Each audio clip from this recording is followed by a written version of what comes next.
Hello and welcome back to the Bright Founders Talk podcast from Temi. Temi is an international software development company that designs, builds and delivers software for sustainable businesses and promising startups. My name's Chris and today's guest is someone who has over 25 years of experience in the world of business, working with some household names, and is now the founder and CEO for EPIC Conjoint. Matt Johnston, welcome to the podcast. How are you doing? Delighted to be here, Chris. Yeah, very good. Thank you. It's Thursday morning. We're over the hump. Midweek hump. In the office, you don't have any kind of Wednesday hump day fun activities to kind of perk people up? Nothing like that? No, not yet. But what we do, though, recognise is Monday to Friday. It's still important to recognise that Friday as well. And as you glide into that Friday, it's becoming more important as well. We're flat out here, which is great. It's a great complaint. Very busy, and like to kind of take the foot off the gas and recognise the weekends and Saturday and Sunday. We're at that point where we can do that, but the first 2, 3, 4 years, it was 24/7 and even more. Working Saturdays.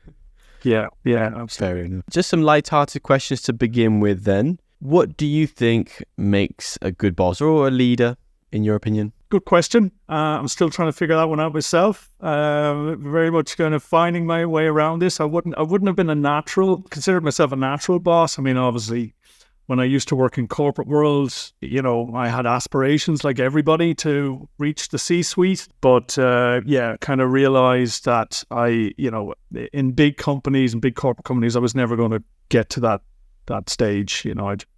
I didn't buy into the politics of it. I guess, a couple of things aligned, a couple of stars aligned back in the mid-teens, whereby, rather than turning into a bitter old man, I decided to take a punt and start and found my own business. Yeah, and it's been a roller coaster ride since, but now things we're starting to mature, which brings its own challenges, In the early years, there's a lot of sleepless nights related to trying to get business in, revenue in the door. Now the sleepless nights we're at the point, thankfully, where we're scaling. The demand is coming, and we're starting to turn away business. So we're experiencing growing pains. And look at the challenges as a boss going through these phases. I have to say, I'm as I said, I don't mean to be flippant about it, but I'm still kind of figuring out day by day, but I think what helps is, to be passionate about what you're doing, passionate about adding value and quality for your clients. And I think that then filters or cascades through the organization. Now, we're given the impression that we've a couple of hundred people here. We don't. We're very mean and lean. So it's very personal. But I guess our modus operandi, and it's the culture I'm trying to foster, is work hard, play hard. I suppose as well, it's interesting just to expand on that because, as you said, the business grows and it changes. Maybe the dynamics change from really stressful to a different kind of stress right now. So I suppose also the type of personalities you have in the office kind of change as well, and that kind of adapts how you deal with them, I believe. Certainly, actually. It's we have this kind of personality test, and it's not a Myers-Briggs. It's a more modern version of it. And off the top of my head, I cannot remember, but we have a consultant who's actually a very good friend of mine, Tim Bicknell, deployed this. So when we get closer, when we're hiring people, we get closer to the end candidate, we ask them to do that personality test. So we try and plug leaders and challengers, and, we try and fill in the gaps as best we can. So, but look, healthy, can't all be the same. The last thing you want is yes men, or yes people. You want that. You want people who take the reins and and embrace delegation and, empowerment. And so far we've been fortunate in that domain. And after you've had such a busy day, when you get home, what do you like to do? How do you relax or unwind? Mixture of things. I picked up an injury skiing earlier in the year, so I've kind of knocked out. What I'd like to do is, in terms of exercise, is box fit. I find that's great, just to hammer away, not on somebody else, but on pads or whatever. Love a little bit of tennis. I don't play competitively. I don't let that. It's more of a social, and I really enjoy that. And walking the dog. It's probably the most walked dog in Ireland at this stage. But I really love to get out, get into the trees, into the woods, and get that kind of space. And finally, just what did you want to be growing up? Did you have an idea, something you were interested in? Still trying to figure that one out. But look at it. When I was younger, I loved animals, and if I had the smarts and the intelligence, I would have loved to have done veterinary or something, a veterinarian in that field. I still I see that some of these programs are in zoos. I would love to work in a zoo as a zookeeper of some sort, or an assistant to a zookeeper. That's my ambition.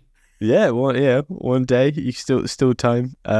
Brilliant, very nice. Well, going off that, then the stages when you were forming what you wanted to do. I saw you studied economics, and I was just thinking, like, did you have an idea what where you were going to go with that, or is it just something you were good at, or why did you study economics? Well, that's a good question. So in my first year in university, I had a choice. When I got to the end of first year, I had a choice of pure economics or pure psychology. And the trade-off was a tough one. The pure psychology class had all the really good-looking girls in it, whereas the economics, I'm like, thinking of future and financial considerations. So I ended up going the pure economics route, and then I followed that up with a master's in economics. But I made the mistake of going straight into the master's back. I'm showing my age here, but this was in the mid-90s. There was absolutely no jobs in Ireland. Everybody had to emigrate. I just wasn't prepared at that point to emigrate. So I went into the master's program, and I did the first semester and said, big mistake. And actually took a sabbatical for a year and went in and sold insurance for 6 months, and then I sold sweets, candy for another 6 months. And then the visa application, I'd applied for the Morrison visa for the US, and that had come through. It was a lottery system, and I just thought that was a gift I couldn't ignore. So, and my girlfriend at the time, who's now my wife, she got the offer as well, and we decided to move to the US. But just before that, I said I'd go back and try and finish up the master's, and I squeaked it in the end. But at least then it was on my CV at that point. And doesn't say squeaked it just says master, so it's quite nice. Yeah, exactly. Squeak by. But and then first plane out to New York, and we lived there for 5.5 years. Interesting. Yeah, because I did see, because you've worked abroad twice, and I just wanted to sort of expand on that a bit, because you worked in New York or the US and Qatar as well, right? More recently. Yeah. And what was that? Why did you do it? Well, you got the visa, but what did you gain from it? This experience working abroad? Oh, look, it was phenomenal. Go to New York with a economics / finance type education, qualification. The ambition was Wall Street, right? For anybody in that, it would landing with that qualification. So I remember that was 1994. It was the summer of the World Cup in the US, and the only time Ireland actually qualified. Semi-finals, right? I think. We didn't quite get there, but we took a couple of scalps along the way. I think the UK or England at the time, so took the summer off. Did a job just to pay the rent. It was actually a doorman job, and then come the end of the summer, kind of set about going, okay, now it's time to try and find a proper job. And that was a funny story, getting back then it was newspapers, and the New York Times jobs section was about an inch thick at that point every Sunday, and applying for a lot of jobs on financial analysts, investment analysts, but I got a call out of the blue one day from a headhunter and saying, look, that job in the merchant bank that's been taken. Would you be interested in a job in a pricing analyst role in an entertainment company? Now, coming from Ireland, where entertainment and companies really didn't go together, the very first thing that came into my head is, how am I going to tell my mom I got a job in the Playboy? So anyway, as it turned out, it wasn't Playboy. It was even better. It was Comedy Central. So I worked at Comedy Central as a pricing analyst, and then got promoted a couple of times for 2.5 years. So what does that mean then, if you're a pricing analyst? Like, were you evaluating how much it would cost to make a certain program, or how? No, actually it was the airtime. So like most, television, cable companies, networks, you sell airtime. You also sell subscriptions, but I was on the ad side of it. Ad side. So you price eyeballs, and some programs generate more eyeballs than other, and then obviously hold more value. So yeah, so you're selling eyeballs, you're selling 30-second ad spaces to between the programs, the breaks, to big US brands. Did you know like the demographic you have to sort of, obviously the demographic, then you find the advertisers. Does it depend on the program and stuff? Is it quite interesting? Yeah, it's at that point, they had the Nielsen box in. I couldn't believe it was so, given, there was 220 million people in the US then, it was only in 5,000 households, the Nielsen box. And they tracked the data, who was watching, what were they watching for how long. And that's what you were selling to the advertisers, who obviously had their target audience that they were trying to reach. So you would price accordingly. So that was my first foray into pricing, and little did I realize, but actually that's the general theme of my career since. So it's bizarre. But that was my lucky break, and from there, I managed. That was a springboard, believe it or not, into a fantastic job on Wall Street as what they call an equity analyst, but it was more of a stock analyst for JP Morgan, the investment bank. Wow. Nice. And I covered. Now I was the junior analyst, was a senior analyst. We covered media and entertainment companies.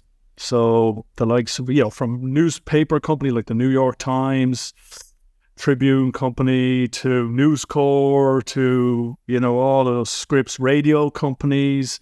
That was fascinating. Back then, I did that for 2.5 years. But again, pricing. We were pricing stocks of companies, the shares of these companies. So we were conducting the research and then applying, financial measurements to these, to the prospects of these companies, what we deem to be the prospects of these companies, and saying whether you buy or a hold or a sell. And later on, just to jump a little bit with your experience in Doha. Is that also in pricing? Is it together? Yeah, all the way through.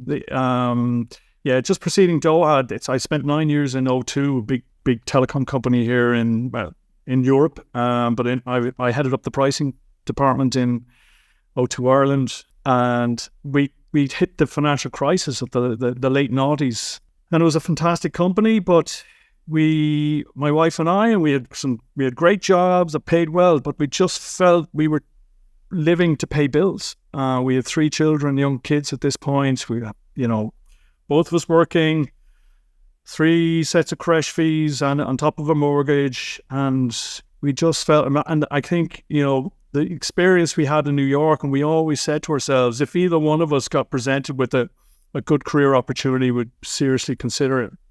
And as it happened, I did. I got presented with director of pricing. Two roles, actually. One with an Irish company, Digicel. They were operated around the Caribbean islands and some of the Pacific islands, but you would have been based in Jamaica. Yeah. And the other one was in Qatar, head of pricing group pricing for a Qatari telecom company. At the time, it was QTEL Group. But they rebranded since to Ooredoo Group. but they had operations all over Middle East, North Africa, Southeast Asia.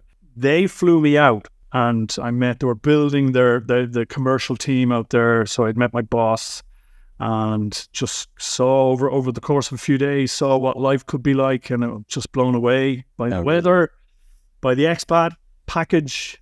Tax wasn't in the dictionary. So, really, really healthy salaries, tax-free, which then in turn funded, that gave me the resources to, and the confidence, I guess, to have a crack at launching EPIC Conjoint. Just from those two, I suppose, very different experiences, and maybe one's longer than the other, but is there anything that you took from it that you kind of use today, whether that's maybe people management, whether that's something more technical in pricing? Is there something you took with you? Yeah, what I really like, particularly in the last job, we were kind of considered, because we were at group level, we were kind of internal consultants for the group. We were expected to go out to the markets. And the markets were Iraq. At one point, I kind of tongue in cheek, my passport would rival any BBC war correspondent. Algeria, Tunisia, Iraq, Myanmar, Kuwait, just fabulous places. I loved it. But the face-to-face, and I wouldn't have been, as pricing, you very much deal internally with internal customers. When you're working a pricing department, your internal customers being marketing or finance. I would never have met the external customer. I've never been at the coalface. But in this situation, we had to travel and we had to go out and meet our customers, albeit internal, but in very different markets and cultures, and that stood to me because when so EPIC Conjoint, it's a B2B, particularly targeting enterprise, but wouldn't have been my comfort zone kind of dealing with people like in that context. But what I realized early in EPIC Conjoint is I needed to get out and meet the clients, the potential clients. I needed to go to these conferences. I needed to mix with them and talk to them and build their trust and build relationships. And then I got even more confident, and I started producing presentations and getting up on the stage and presenting. And now, thankfully, we're now presenting with clients, case studies with clients, and so it's kind of evolved. But I think, the experience, particularly in Qatar, getting out, travel. Obviously, some people don't like to travel much, but I have this kind of wanderlust. A couple of times, quite a few times a year, I get on a plane. Just last week, I was in Lisbon, flew back, got back into Dublin, 3 a.m. Monday morning, was on a 9:55 flight to Amsterdam. Presented that afternoon. Now, it comes in phases. The second quarter is in the fourth quarter, but it's quite intense. But that's critical to the success of our business, particularly in the interest of enterprise, because that's where our clients are, that's where they're meeting, that's where they're not only presenting themselves, but in a social aspect, and that's where you make the relationship. So it's a great opportunity. So anyone in a kind of a B2B with the other B being an enterprise, get out, try and meet these people face to face, and build a relationship. It's slow and it can be expensive, obviously, but it has in hindsight it has paid for itself big time. So after that, you were getting to the stage now where you start EPIC Conjoint. But how did it come about? So I was conjoint. Horrible term. It sounds like I call it conjoint. Conjoint is another way, probably the proper way to say it. It's a survey methodology, but it's not like the yes, no, tick the box kind of survey monkey. This is the holy grail of survey methodologies. And probably a lot of people would know that most of the most successful leading companies in the world, so I'm talking of particularly consumer companies, but increasingly B2B companies as well, use EPIC Conjoint to help determine the optimal price point to put on their product or their service when they, so the typical use case is launching a new product or service into a market, or more recently in the past couple of years when inflation and input inflation was starting to rocket, a lot of these companies, big companies, their profit margins were getting squeezed, so they were looking to the revenue line and pricing in particular, seeing how far could they increase their prices. So we're able to de-risk those decisions by going out to the target customers with a very sophisticated survey methodology to tease those out, to tease out what the optimal price is. How will the customer react when they increase the price by 5%, or introduce a new product into their portfolio? It might seem like a silly question, but why is it important to do this? Why is it important for a company to have this evaluation of pricing, etc.? Look, so many companies, and still, pricing is a huge blind spot for a lot of companies. And when I realized, when I started EPIC, I came into this startup hub innovation system here in Nova UCD, and I realized just amongst my existing founders, pricing is probably the last thing they think of.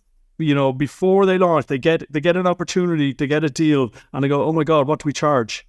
When in actual fact, should be one of the first things they should consider is, who's the target audience for this? And that's not easy to answer very early on. And we found we had to jump around, test, and speak to different target audiences: enterprise, small, medium enterprise, SMEs, even the startup community. We thought it was very valuable what we were offering, what EPIC Conjoint offers in terms of helping them, identify the optimal price point to charge for their product or service, and what features their potential clients are looking for to get laser precision on that early when resources are very scarce.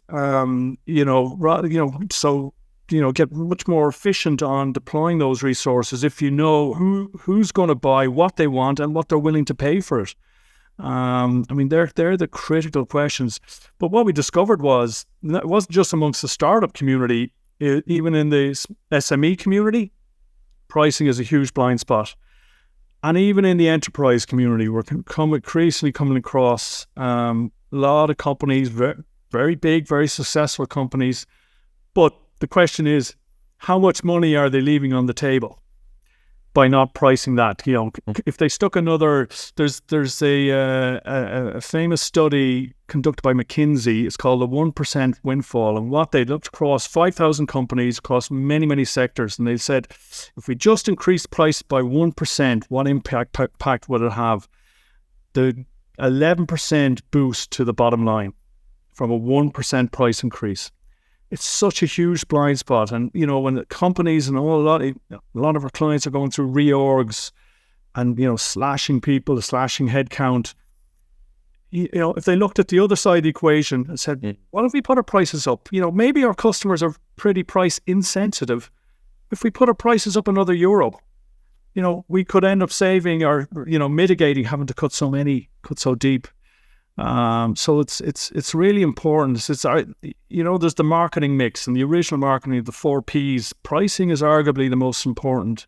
You could have the best product or service, but if you price it incorrectly, it could be catastrophic. It could be shutters. Too high, you don't sell enough. Too low, you don't cover your costs.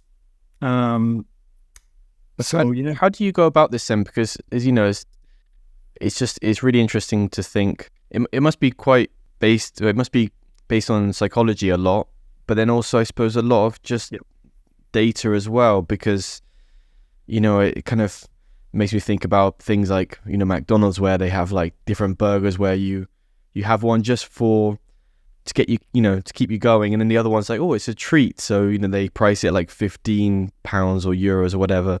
So it's like that's kind of like psychology based with the pricing. But then, with AI and stuff, do you use this as well now to kind of just evaluate the data? The algorithms underpinning conjoint analysis, and this we haven't invented the wheel here. This conjoint analysis has been around for 30, 40, 50 years. It was invented by an academic in Stanford. originally then used in medical and psychological fields when it came to treatments and drugs. Asking customers to make trade-off decisions based on, the cure and the benefit and the side effects. But then it made its way into corporate world where, it's used, as I said, to help kind of really get de-risk those product introductions, pricing those products, price increases. It's really how I like to describe it is, it's not the what they're buying, it's why they're buying it. Are they very price driven? Are they very brand driven? Or is that decision based on a particular attribute or feature that you just would not? And that crops up very often when clients ask us to do these conjoint surveys. Is the oh my God, the insight gem they just never realized was there, and that's where they get the value from conducting conjoint analysis. Well, with conjoint, what do you feel is the future plans and what are the upcoming features or expansions that you're excited about? Yeah, so originally, because we were a young company and we were trying everything, talking to the various target audiences, enterprises, SMEs, we were taking business from anywhere we could. We needed to pay the bills. But just last year, we were getting, get to the point where we had conducted 800 conjoint surveys across many sectors. So we're at the point where we go, okay, we can't scale this. This it's very ad hoc, whatever. So that was it. What we then classified as EPIC 1.0. These were kind of the variety across all different B2B clients. Some of our biggest clients are B2B, US B2B companies, brands we wouldn't have heard of, but these are Fortune 500 companies. They use it. But what we realized, that wasn't scalable. So there's that famous quote, Seth Godin and my friend Tim I mentioned earlier, or Paul Coyle and other friends, is, pick one thing, make sure it's in a big enough market and be the best at it. So EPIC 2.0 is focusing on verticals we think will give us that scale. And if we really get precision on and delivering to those, and what we identified was consumer companies, because they're in multiple markets and multiple products in those markets. So we can facilitate any, testing any price change or any new product launch anywhere in the world for these companies.